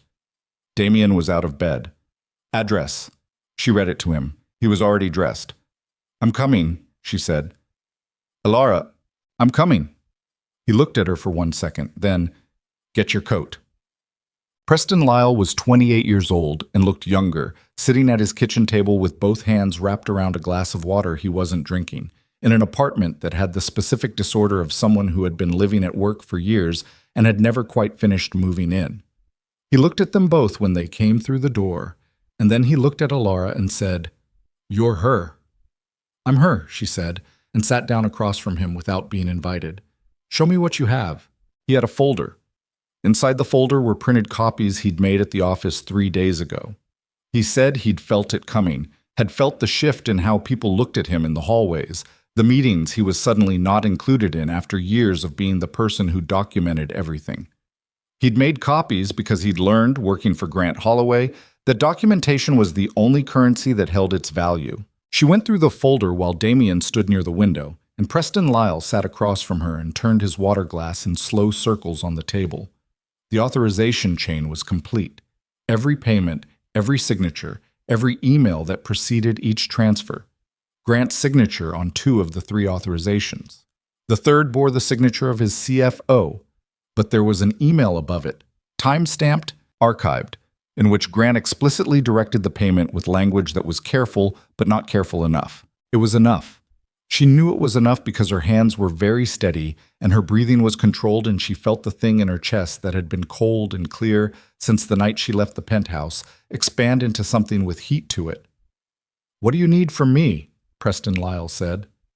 A sworn affidavit, she said, tonight, and testimony at the hearing in 4 days. He looked at the table. His hands tightened on the glass. They'll fire me. You're already fired, Damien said from the window. They just haven't told you yet. Preston looked at him. Damien's voice wasn't cruel. It was the voice of a man stating conditions. You have 2 options, Elara said. You let them make you the responsible party, and you spend the next several years explaining authorization chains you didn't design to regulators and possibly to prosecutors. Or you bring this to us tonight, you testify to what you witnessed and what you processed and who directed you, and you have the legal protection of being a cooperative witness in an active proceeding. She held his gaze. I know which one I'd choose, but it has to be you. Preston Lyle looked at the folder. He looked at his water glass. He looked at the wall behind her, at something that wasn't there. Then he said, Who do I call? Vivian's associate met them at the office at 4 a.m. Preston Lyle gave his affidavit in a conference room that smelled of stale coffee and the particular quality of a space that had been occupied by high-stakes problem-solving for too many consecutive hours. He spoke for 2 hours. He was precise, thorough, and occasionally had to stop and press both hands flat on the conference table to steady himself, but he didn't stop and he didn't recant anything. At 6:30 a.m., the supplemental filing went to the court. At 7:15, Elara was back in Damien's kitchen with her shoes still on and her coat over the back of a chair, and Damien was making coffee that she actually needed now.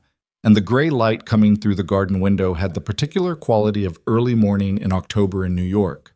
Thin, cold, clarifying, the kind of light that didn't flatter anything but showed you what was actually there. She was very tired, the kind of tired that went past the body into something structural. Damien set a mug in front of her and sat down. He looked tired, too. Not defeated, never defeated with him, but the contained tension of someone who had been operating at full capacity for too many consecutive hours and was now simply continuing because stopping was not available as an option. 4 days, she said. 4 days. She wrapped both hands around the mug. The heat was almost painful, and she held it anyway. He's going to do something. Before the hearing, he's not going to just wait. No. What do you think he does? Damien was quiet for a moment. He's lost the legal strategy. He can't bury the documentation anymore. Too many copies, too many people who've seen it. He can't discredit Briggs without drawing more attention to the story. He can't neutralize Preston without it looking like witness tampering, which at this point he can't afford. He looked at his coffee, which means he does something personal. She felt it, the accuracy of it. She'd been with Grant Holloway for 3 years, and she knew how he operated when the professional options closed. He moved to the personal, to the terrain he understood best, the terrain of psychological pressure and targeted humiliation and the manipulation of the people around his target. He'd been doing it to her for 3 years in private. When the private options closed, he did it in public. The Meridian Foundation Gala, she said. Damien looked up. It's in 3 days. The annual one. We went last year and the year before. She met his eyes. He'll be there. He goes every year because Marcus Hale chairs it, and Marcus is still useful to him. And if he thinks I won't go, you want to go. I need to go. She set the mug down. 3 days before the hearing, in front of every person who saw what happened last year, I need to be there. Not hiding. Not in this house waiting for a court date. There. He looked at her for a long time. The kitchen was quiet around them. You understand what he'll do? Yes. He'll use that room. He'll try to make it the story. The narrative of the wronged husband, the absent wife, let him. She felt it clearly, without heat, without the cold, clear quality of the night she left. Something steadier than both, something that had been built over the last 3 weeks from the specific materials of everything she'd survived and everything she'd made happen, and every phone call and every choice and every moment in which she'd been more than what Grant Holloway had decided she was. Let him walk into that room and perform in front of all those people who saw what he did to me last year, and let him look at me standing there, and let him say whatever he's going to say. And then, she picked up the mug again. And then I'll remind him where he made the mistake. The morning light moved across the kitchen floor as the sun got higher behind the clouds, and somewhere in Midtown, Grant Holloway was waking up in the penthouse that she had left 23 days ago with a carry-on bag and her mother's watch, and he was going to read the supplemental filing, and he was going to understand, for the first time fully, what she had become in the time since he'd miscalculated her. She had 4 days. The hearing had 4 days. The gala had 3. She drank her coffee and felt the heat of it go all the way down. And outside Brooklyn was waking up in its ordinary way. And in the conference room across the borough, Preston Lyle was finishing the last pages of his affidavit with hands that had stopped shaking.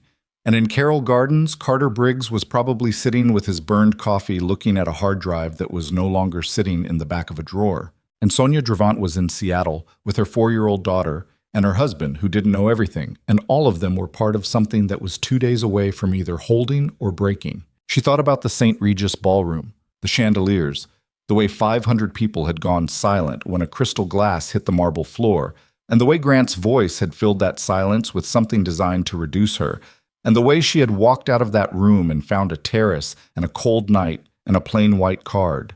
She thought about what she was going to say to him when she walked back into that room. She already knew. She had known for a while, maybe since the kitchen at 2 a.m. with the wall against her back and the match catch in her chest. She just hadn't let herself rehearse it yet, because it required her to believe she was going to get there. And she was going to get there. And Grant Holloway was going to be standing in the St. Regis ballroom in 3 days with his campaign poster jaw and his winter sky eyes and his very carefully constructed version of events. And she was going to walk in wearing something that belonged to. She wore dark green, not the borrowed blazer. She'd given that back to Rosaria with a gratitude that felt inadequate for what it had represented. This was something she'd bought herself 3 days ago in a store on Atlantic Avenue that had no connection to Grant, no history, nothing that carried his fingerprints. A deep green dress, simple lines, the kind of thing she would have chosen at 31 before she'd learned to dress for someone else's approval. It fit exactly right. She stood in the room with the garden window and looked at herself in the mirror for a long time, not checking, not assessing through his eyes, just looking at her own face. She was 34 years old. There were things in her face that hadn't been there at 31. A quality around the eyes that wasn't quite hardness, not cynicism, but something earned and not returnable. The face of someone who had been inside something and come back from it carrying the knowledge of what it was. She didn't look diminished. She hadn't expected to, but she confirmed it now, and the confirmation mattered. Rosaria knocked and opened the door slightly. "The car is downstairs." "Thank you," Alara said. She picked up the small bag on the dresser, different from the one she'd packed 26 days ago, different in every way, belonging entirely to the person she was now. And she went downstairs. Damien was in the hallway, dark suit, the contained authority he wore without apparent effort. And he looked at her when she came down, and something in his expression did what it always did when he was carefully not saying something. "You look like yourself," he said finally. It was exactly the right thing. She didn't tell him that. She just nodded, and he held the door open, and they went out into the Brooklyn night. The St. Regis ballroom was exactly as she remembered it. The chandeliers, the 40-foot ceilings, the 500 people in black tie moving through the space with the orchestrated confidence of the very wealthy, and the flower arrangements taller than children, and the marble floor where a crystal glass had detonated 1 year ago while she pressed her hands flat against her thighs and learned what kind of silence could be weaponized. She walked in beside Damien and felt the room register them. She recognized the quality of the attention, not the focused, murmuring attention of scandal, but something subtler, the adjusted awareness of people who had followed the headlines and the social page items and the competing narratives and were now recalibrating in real time. She let them look. She kept her chin level and her pace unhurried and her face composed in a way that was not performance. It was something else. The expression of a person who had been through the fire and knew what they'd found there. Marcus Hale intercepted them first, near the entrance. His expression the diplomatic neutrality of a man who considered himself above the fray and was in fact deeply invested in it. He shook Damien's hand and nodded at Alara with the careful blankness of someone who'd decided to wait and see how the evening arranged itself before committing to a position. "Vale," he said, "I wasn't sure we'd see you." "Why not?" Damien said pleasantly. It was not a question. Hale's eyes moved to Alara. "Alara, you look well." "I am well," she said. "Thank you, Marcus." His smile held, he moved on. She watched him go and felt nothing particular, which was its own information. A year ago, she'd felt the calibrated attention of these people like weather on her skin, always monitoring for threat. Now they were just people at a party, with their agendas and their calculations, none of which had anything to do with her survival. She and Damien moved through the room, and she kept half her attention on the crowd the way she'd learned to, reading the currents and the groupings, and she found Grant without looking for him, which was how it always worked. He was near the bar on the far side of the room, and he was performing at full wattage. The big laugh, the expansive gesture, the gravitational pull of a man who understood that presence was its own argument. But when he turned and saw her across the ballroom, his face did the thing that no one else in the room would have caught. She caught it. She'd spent 3 years learning to catch it. The micro-tightening, the inventory, the rapid recalculation behind the winter sky eyes. She held his gaze for 3 seconds. She didn't smile, and she didn't look away. Then she turned back to the person Damien was introducing her to, and she let Grant stand across the ballroom with the knowledge that she had seen him, and that she was not afraid of him, and that she had come here tonight wearing dark green. Dinner was served. They were not at the same table. She'd confirmed this through channels she wouldn't have known how to use 12 months ago. But the room was configured so that she could see him if she looked, and he could see her, and this was the geometry Grant preferred when he was making a point, which meant he'd had something to do with the seating chart. She filed this and ate the salmon, which was exactly as bad as Damien had once predicted, and spoke to the people at her table with the quality of attention she'd been saving up for a long time. Real attention, the kind that didn't have a portion of itself constantly monitoring for threat. The woman to her left was a structural engineer who was rebuilding a bridge in the Bronx. They talked about load distribution and the physics of tension cables for 20 minutes, and Alara felt something she could only describe as the specific pleasure of her own mind being used, which was something Grant had been gradually removing access to for 3 years, and which she hadn't fully understood she'd lost until this moment of recovery. Grant gave a short speech before dessert. He'd been invited to speak. She'd known this, Vivian had known this. They'd had a conversation about whether it changed the calculus of attending, and she'd said, no, let him speak, let everyone see him speak, and then let them see what the hearing revealed in 2 days. He stood at the podium, and he was flawless, as he always was, and she sat at her table and watched him work the room with the practiced ease of someone who had spent years cultivating the performance of decency. And she felt something she hadn't expected. Not anger, not satisfaction. Something quieter and colder. The feeling of watching a machine operate, understanding precisely how it functioned, having no more fear of it because you'd finally seen all the parts. He looked at her once during the speech. Just once. A fraction of a second, deliberate. The look of a man who was delivering a message he was confident she could read. She read it, and she held his gaze and she very slightly shook her head. One small movement. No audience. No one in the room saw it.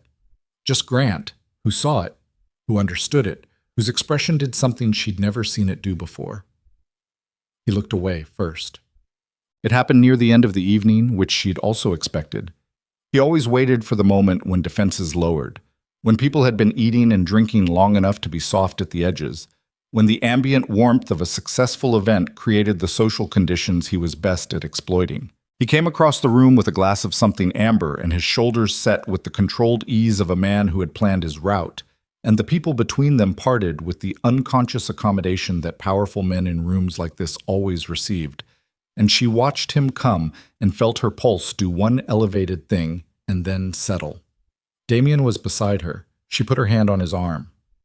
"Stay here," she said quietly. He looked at her. "I mean it," she said. "This part is mine." A moment. Then he was still. Grant stopped 3 feet from her. He looked at Damien first. A look that contained a year's worth of compressed hatred dressed in social clothing. And then he looked at her, and up close the winter sky eyes had something in them she hadn't seen in 3 years of marriage. Something frayed at the edges. "Elara," the warm voice, the public voice. "I think it's time we talked." "All right," she said. He blinked. He'd expected resistance, deflection, the defensive posture of someone who was afraid of a scene. He recalibrated in a fraction of a second and leaned slightly toward her, dropping the volume to what he believed was private, but which she knew, from 3 years of watching him work rooms, would carry. "This has gone far enough," he said. "The filing, the affidavits, you've made your point. But what you don't understand is that everything you've put together, everything Vale's people have dug up." He shook his head slowly, with the expression of patient sorrow that she'd once mistaken for love. "It's not what you think it is. And when this goes in front of a judge, I need you to understand what the process is going to do to you." She looked at him. His face. The jaw and the eyes and the smooth certainty of a man who had never once in his adult life walked into a room and lost. "I know what the process is going to do, Grant," she said. "I've been preparing for it for 2 years. Something shifted. The photographs are gone. I have Preston Lyle," she said. "I have Carter Briggs. I have Sonia Dravant. I have the LLC authorization chain with your signature on 2 of 3 payments." She kept her voice level and quiet and completely without heat. "And I have a judge who is going to read all of it in 36 hours. His jaw tightened. The performance held, barely, but she could see the fault lines now, with a clarity she hadn't had a year ago, could see exactly where the structure was load-bearing and where it was decorative. "You think, I know what Maya Wren's settlement cost," she said. "I know what Carter Briggs's silence cost. I know what James Whitfield cost, and how much it's going to cost you when Whitfield's arrangement becomes part of the public record." She paused. "And I know that the reason you're standing here instead of letting your attorneys handle this is that you're out of moves, and you need me to make one for you, to settle, to sign something and go away." She held his gaze. "I'm not going to do that." The room moved around them. Conversation, laughter, the orchestra beginning to tune somewhere off the main floor. None of it was relevant. "You're making a mistake," he said, and his voice had dropped further, past the warm public register into something underneath it, the thing she'd heard at 2 in the morning in the kitchen, in the bedroom, in the long accumulated private record of who he actually was. "You have no idea what Grant." She said his name the way you'd say enough. "The last time you used that voice with me, I was standing in a kitchen with my back against a wall. I'm not in that kitchen anymore. She looked at him for one more moment, taking in the face she'd woken up next to for 3 years, the jaw and the eyes, and the emptiness behind the eyes, the whole architecture of a person who had decided a long time ago that other people were instruments, and she felt something she hadn't anticipated. Not forgiveness, nothing close to forgiveness, but a kind of finality. A door closing on something that had been open too long, letting cold in. We're done here. She moved a step past him. His hand found her arm. Not a grip. Not the kitchen grip. Not the wrist under the table grip. His fingers on her forearm, in public, in front of the St. Regis ballroom. Reflex, not calculation. The calculation had failed him, and what remained underneath was reflex. The room went very quiet. Not all of it. Not like the glass. That silence had been sudden and total. This was a rolling quiet, the awareness spreading outward from the 3-foot radius of their confrontation like ripples, people turning, conversations halting mid-sentence, the social organism of 500 wealthy New Yorkers responding to the specific signal of something real happening in a room full of performance. Alara looked down at his hand on her arm. Then she looked at his face. She stepped back. His hand fell. She raised her voice just enough, just the precise amount required to reach the people who had gone quiet, not shouting, not performing, but speaking clearly into a room that was prepared to hear. Don't touch me again. Grant Holloway stood in the St. Regis ballroom with 500 people watching and the orchestra suspended mid-tuning and his hand at his side where it had just been denied. And for the first time in the 3 years she had known him, he had nothing. No recovery, no pivot, no version of the next 30 seconds that served him. Damien stepped forward, unhurried, no drama in it, no theater, just the movement of a man placing himself in a space with the complete authority of someone who belonged there. I think you know where the exit is, he said to Grant, and his voice was the quiet one, the flat one, the one she had first heard on a terrace in October asking if the salmon was good. And it contained nothing threatening and nothing uncertain, and it landed in the room like a weight being set down. Grant looked at him. Then he looked at the room, at the faces turned toward him, at Marcus Hale near the bar with an expression Grant would have once been able to rely on and could no longer read, at the 100 small calculations visible in the eyes of people who had been calculating their proximity to Grant Holloway's power for years and were now recalculating in real time. He left, not quickly. He was too controlled for that. He walked out with his shoulders level and his jaw set and his glass still in his hand, and the room watched him go with the particular silence that meant everyone present was revising a story they'd been telling themselves. The orchestra finished tuning. Music filled the space.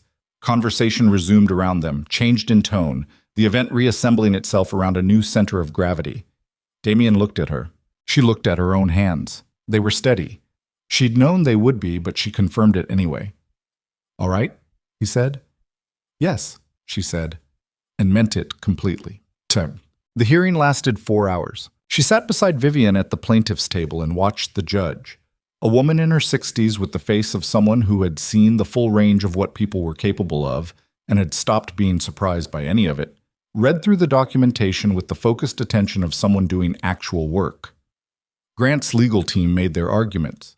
They were good arguments. Technically, she could recognize the craft even now, but they were arguments being made against a complete evidentiary record, and she watched the judge's expression as she read the authorization chain, as she reviewed Preston Lyle's affidavit, as she listened to Sonia Dravant's testimony played from the recording.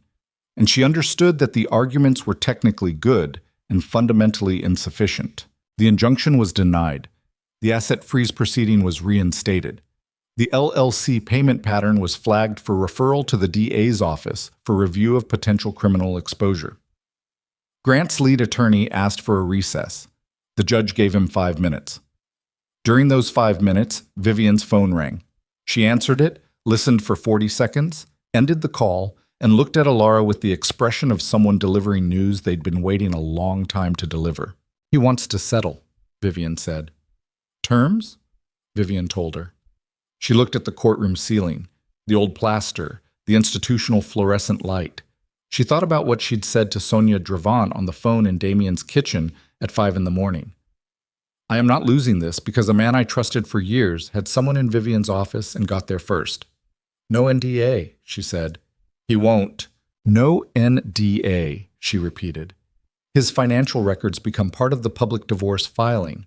The LLC payments are disclosed. Everything Carter Briggs documented is on the record. He keeps his apartments and his development portfolio, and I want a settlement that reflects my actual contribution to the household over 3 years, including the career I suspended, and I want it done by the end of this recess. She looked at Vivian. Those are the terms. If he says no, we go back in front of the judge. Vivian picked up her phone. Grant said yes to everything. Vivian told her this with a flatness that she understood was Vivian's version of barely contained disbelief. She nodded and felt the news settle into her body. Not triumph, not the dramatic release she might have anticipated, but something much quieter and more durable. The feeling of a thing completed. A weight set down after being carried so long she'd forgotten she was carrying it. Outside the courthouse, the October air hit her like something clean and real. She stood on the steps and breathed it in. Cold, car exhaust, the specific smell of New York in fall, the city going about its business around the event of her life with the indifference that she had always found, paradoxically, comforting. She was not the city's concern. She was her own concern. This was correct. Damien was waiting at the bottom of the steps. He'd been outside for the last 2 hours. He'd known this was hers to complete, had understood it with the particular instinct of someone who had never once tried to take something from her, which she had spent weeks learning to receive without suspicion. He looked up when she came down. She stopped on the step above him so they were level. "It's done," she said. He looked at her face, reading it the way he always did, directly, without flinching from what he found there. Then he nodded once. "What do you need right now?" he said. She thought about it, genuinely thought about it, which was itself something she was relearning, the habit of knowing what she needed, which Grant had been slowly removing the infrastructure for over 3 years. "Coffee," she said. "Real coffee, not from the machine at Vivian's office." "I know a place," he said. "Mstats." They sat in a coffee shop on a side street in Lower Manhattan for 2 hours. She didn't check her phone. She didn't think about the filing or the record or what the DA's office would or wouldn't do with the LLC information. That was a door that was open or closed based on things outside her control. And she'd done what she could, and Carter Briggs would know the notes had been used, and Sonia Dravant was in Seattle with her daughter, and Preston Lyle had his witness protection and his conscience and whatever he was going to build from here. She drank her coffee and she talked to Damien the way she hadn't talked to anyone in years. Not managing the conversation, not monitoring for threat, not performing the version of herself that was safe to present. She talked about the dissertation she'd written, about Edith Wharton and Lily Bart, and the peculiar grief of a character who understood her own trap with perfect clarity. About what it had meant to her at 26, and what it meant to her now, and how the difference between those meanings was the education she hadn't sought and couldn't return. Damien listened the way he always listened, completely, without the restlessness of someone waiting for their turn to speak. He told her about his mother, about the house he'd grown up in, about the specific shape of powerlessness that he'd carried through his 20s and had eventually converted into the architecture of the life he'd built. He told her about the first time he'd stood in a room where someone was doing to another person what had been done to his mother and had felt, for the first time, that he had the capacity to intervene. He didn't say her name, but they both knew which room it was. She looked at him across the table. This contained scarred, precise man who had built a wall around what had been done to him and had, inexplicably, used that wall to protect someone else, and felt the clarity of something she'd been approaching for weeks. "I don't know what this is," she said. "What we are. I don't have a category for it." "No," he said. "I'm not ready to know," she said. "I want to be clear about that. I need—" She paused, finding the honest words. "I need to know who I am when I'm not surviving something. I've been surviving something for 3 years, and I've spent the last 4 weeks surviving the end of surviving, and I don't actually know what I'm like when nothing is on fire." He looked at her steadily. "I know." "That doesn't bother you?" "No." "Why not?" He was quiet for a moment. Outside, New York passed the window in its ordinary afternoon configurations. People with coffee cups and dogs and deliveries, and the 10,000 private emergencies that constituted a city. Then he said, Because I've been waiting for something I didn't have a category for either, and I'm in no hurry. She held that, let it sit without trying to manage it. Okay, she said. Matt. The months that followed did not resolve cleanly.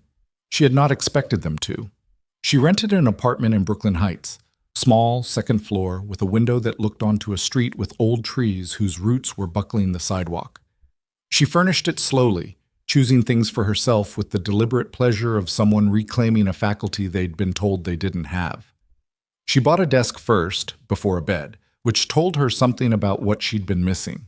She called her sister in Portland. That conversation lasted 3 hours and covered 3 years of things she'd been routing around, and it was hard and incomplete and necessary, and she felt, afterward, the clean exhaustion of honesty, which was different from the grinding exhaustion of maintenance. She started writing.